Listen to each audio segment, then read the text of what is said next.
विद्यार्थी मित्रों, धोरण 10 गणित प्रकरण 14 आंकड़ाशास्त्र भाग नंबर 13 स्वाध्याय 14.4 નો દાખલા નંબર 2માં હવે આપણે આગળ વધીશું। રકમ તમારી આ પ્રમાણની છે। ચોપડીની અંદર પાન નંબર 255 ઉપર રકમ એક વર્ગના 35 વિદ્યાર્થીઓની દાક્તરી તપાસ દરમિયાન તેમના વજન નીચે પ્રમાણે નોંધ્યા। वजन किलोग्राम में विद्यार्थियों की संख्या 38 करता ओछू वजन होय एवा एक पण विद्यार्थी नहीं एटले के शून्य है। 40 करता ओछू 3, 42 करता ओछू 5, अहींया घड़ी आ प्रमाणनो 52 करता ओछा 35।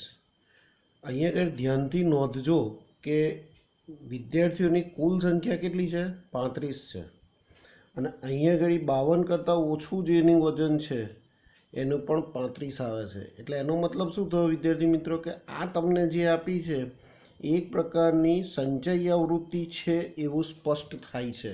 आ ध्यान राखजो, अहींया घड़ी आ 35 विद्यार्थी अने अहींया 35 विद्यार्थी आवे छे एटले आ कुल संख्या अने अहींया घड़ी जे बने छे आंकड़ो ए पण 35 नो बने छे। माटे आ कया प्रकारनी आवृत्ति होई शके? संचयी आवृत्ति होई शके। आपेल माहिती माटे थी ओछा प्रकारनो ओजीव दोरो अने तेमनो वजननो मध्यस्थ मेळवो अने आलेख परथी मेळवेला परिणामने सूत्रनो उपयोग करीने चकासो।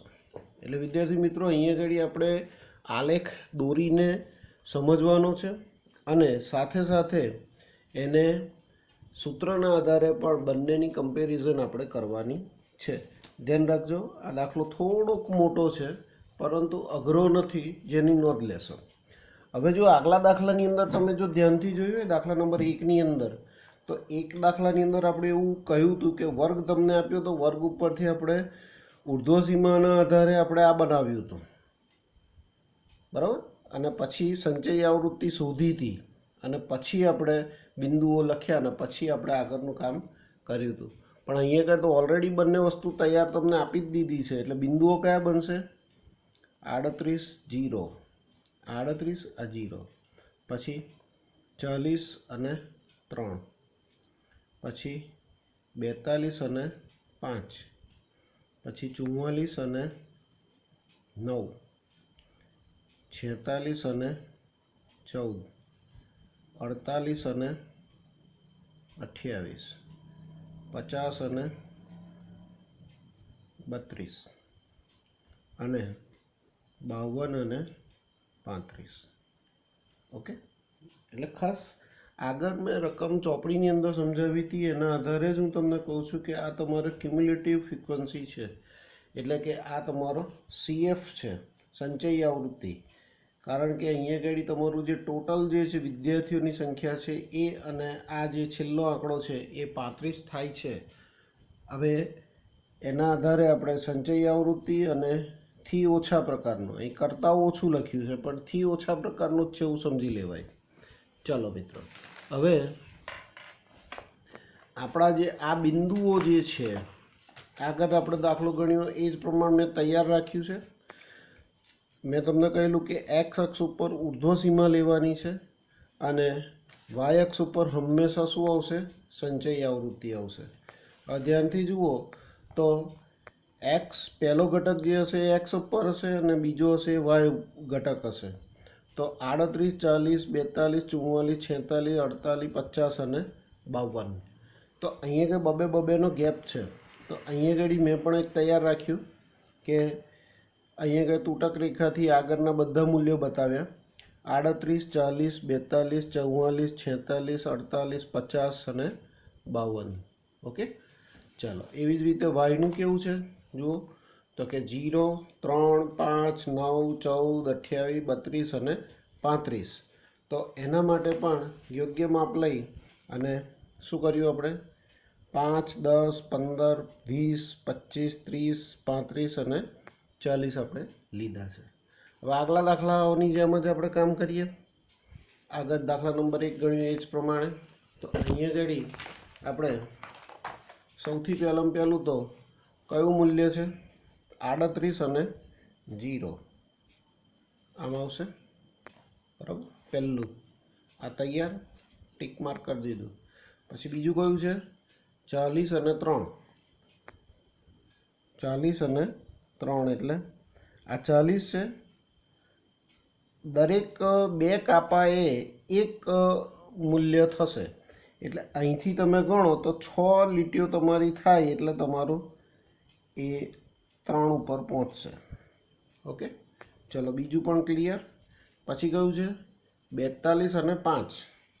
આ 42 અને 5 તો તૈયાર જ છે આ. ઓકે, ચલો રેડી. હવે ત્રીજું પણ તૈયાર. પછી 44 અને 9. આ 44 છે અને 9. 9 એટલે 10માંથી 2 કાપા ઓછા કરી નાખો, એટલે અહીંયા ઘડી આવશે, આમ આવશે. પછી આ પણ તૈયાર. 46 અને 14. આ 46 છે. પછી આ 10 છે, આ 15 છે. તો 15 એટલે 15માંથી 2 ઓછા કરો તો 14 થશે. આ તૈયાર. હવે આગળ શું છે? 46 14 થયા. ફરી કેટલા છે? 48 અને 28. 48 આ છે અને 28 કયા છે? તો કે 25 અને 30. 30થી ઓછા 4 કરવા પડે ને કાપા, તો આ થયા તમારા. બરાબર, ચલો પછી આ પણ તૈયાર. 28 વાળું પણ. 50 અને 32. આ 50 છે, જો ધ્યાનથી જુઓ તો આ 50 છે અને 28 ક્યાં આવશે? સોરી 32 છે. તો 50 આ થયા અને 32 એટલે ઉપર 4 કાપા આ જગ્યા મૂક્યા. ઓકે, એટલે આ પણ ક્લિયર. પછી 52 અને 35. તો આ 52 છે અને 35 તો છે જ આપણી પાસે, એટલે આ તૈયાર. ચલો ઓકે, ચલો આનું કામ હવે પૂરું થયું. હવે આને બધા બિંદુઓને હું ધીમે રહીને હેન્ડવર્ક કરું છું. બધાને ફૂટપટ્ટીથી નહીં પણ હાથ વડે આ રીતે ધીમે ધીમે જોડતા જવાનું છે.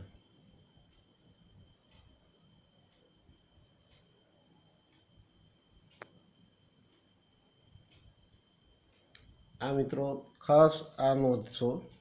હવે તમે ધ્યાનથી જુઓ તો આપણે મધ્યસ્થના જ્યારે આપણે દાખલા ગણતા હતા તો તે વખતે આપણે શું કહેતા હતા કે કુલ વિદ્યાર્થીઓની જે સંખ્યા હોય એ કુલ વિદ્યાર્થીઓની સંખ્યાને તમે 2 વડે ભાગો એટલે મધ્યસ્થની નજીક પહોંચતા હતા. એટલે કે n/2. n તમારા કેટલા કયા હતા? 35/2 એટલે 17.5. તો વિદ્યાર્થી મિત્રો આ જે 17.5 જે છે એ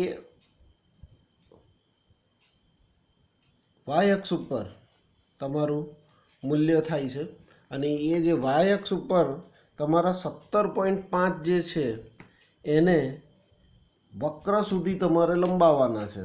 17.5 ક્યાં થશે? તો કે ધ્યાનથી જુઓ તો 15ની ઉપર 16 2 થશે. 2 કાપા કાપો એટલે 16, ફરી 2 કાપા કાપો એટલે 17, અને પછી 1 કાપો કાપો એટલે 17.5. એટલે બરાબર અહીંયા બરાબર વચ્ચોવચ્ચ જે આવી એ તમારી કઈ થશે?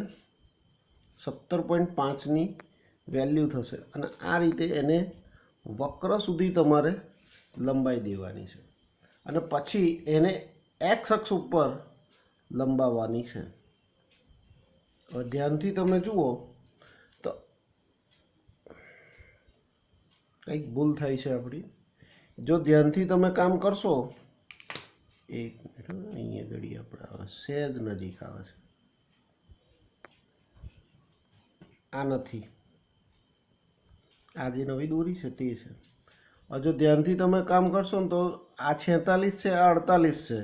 46 અને 48ની બરાબર વચ્ચે તમારે કયો આવશે? 47 આવશે.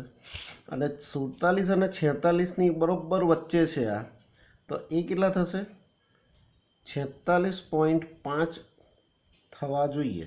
એટલે એનો મતલબ શું થયો કે આલેખના આધારે કેટલા આવ્યા? 46.5. ઓકે, હવે એને સૂત્રથી પણ આપણે સાબિત કરવાનું છે એ જોઈએ. આ આલેખની રીતે આપણે સમજ્યા. હવે સૂત્રના આધારે આપણે નક્કી કરવું હોય તો મારે બે વસ્તુની જરૂર પડશે. કઈ કઈ?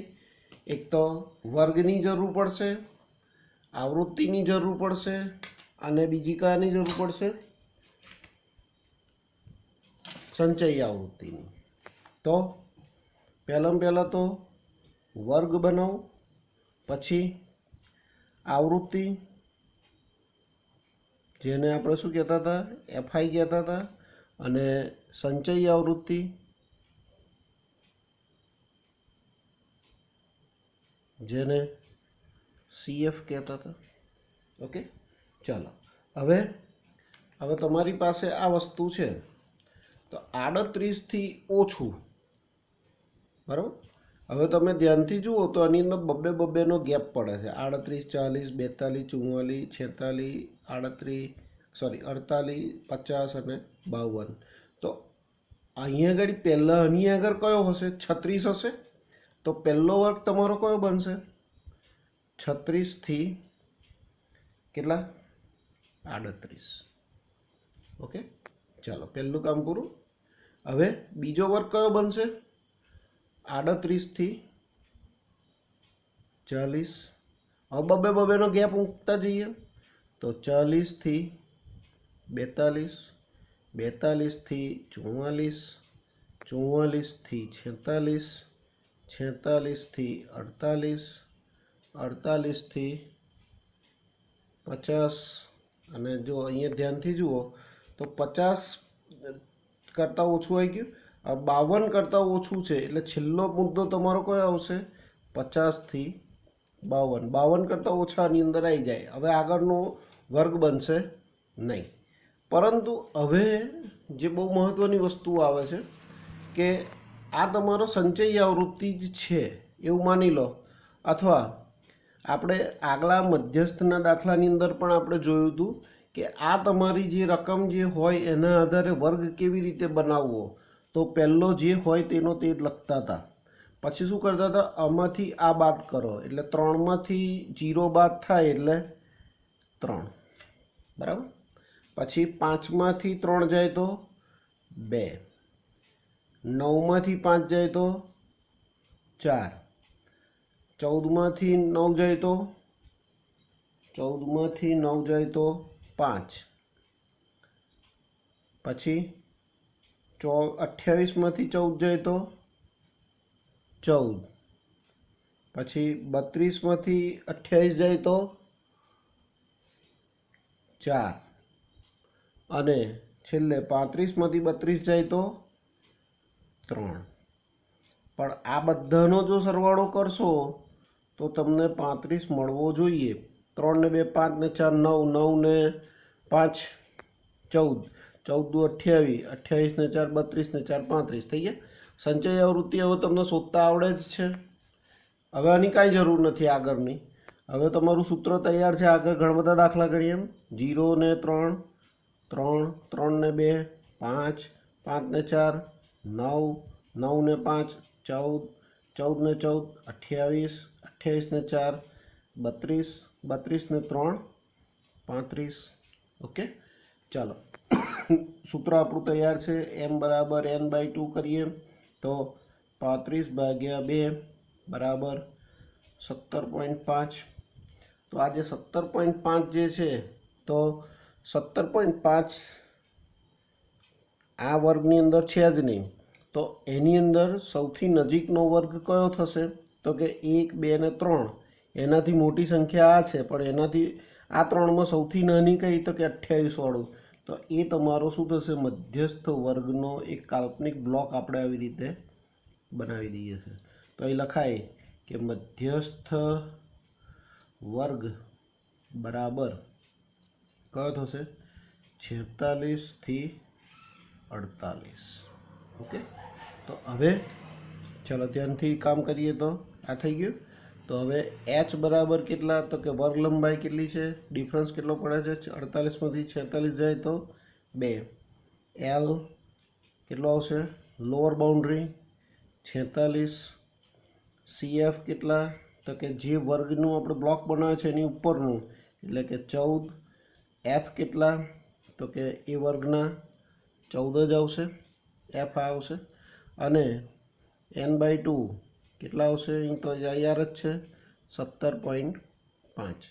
સૂત્ર તમારું m બરાબર l વત્તા n/2 - CF છેદમાં f ગુણ્યા h.